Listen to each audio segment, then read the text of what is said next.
স্বাগত বৈশাখী সংবাদে।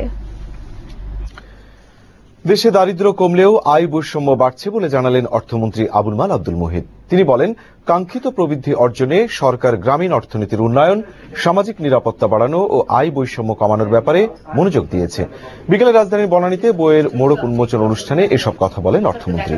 তিনি আরও বলেন, উন্নয়ন কর্মকাণ্ডে বৈদেশিক সহায়তা পাওয়া বাংলাদেশের সমস্যা নয়, তবে সহায়তার অর্থ ব্যবহারের দক্ষতার অভাব রয়েছে। Getting money from abroad is not at all a problem for Bangladesh.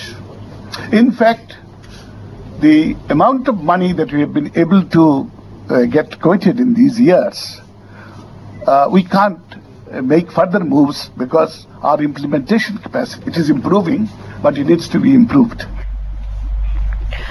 জাতীয় প্রবৃদ্ধির হার আরও বাড়াতে হলে বাংলাদেশের অবকাঠামো উন্নয়নের প্রয়োজন রয়েছে বলে মনে করেন পোল্যান্ডের সাবেক উপপ্রধান